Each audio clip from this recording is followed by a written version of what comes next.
In today's video, I'm going to teach you how to set up a second brain in Notion template. By the end, you'll have a clean, reusable parasystem that streamlines your projects, responsibilities, learning, and archives. Start by opening Notion and creating a new page. Name it Second Brain. This page will hold your databases and your dashboard, so keep it simple and easy to find. Your second brain is built on the para method: projects, areas, resources, and archive.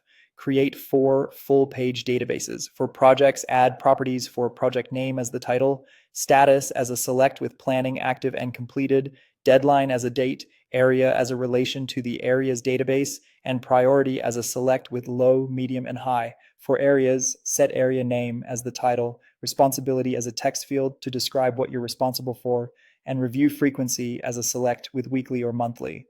For resources, use resource title as the title, type as a select for article, video, book, or tool, topic as a multi-select, and related project as a relation back to projects. For archive, include item name as the title, original category as a select for project, area, or resource, and archived date as a date. Optionally, create a notes database. Name the properties, note title as the title, category as a select for project, area, or resource, linked item as a relation to the relevant database, and tags as a multi-select. This keeps ideas connected to the right place.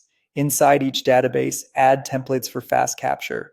In projects, include sections for goal, success criteria, a task list, and linked resources. In notes, include fields for key idea, a brief summary, and actionable insights. Templates reduce friction and help you capture consistently. Now build your dashboard inside the Second Brain page. Add a linked view of projects filtered to show only active. Add linked views for areas and resources. Finally, add quick buttons for plus new project and plus new note so you can capture with one click. Add automations to save time. When a project's status changes to completed, move it to archive.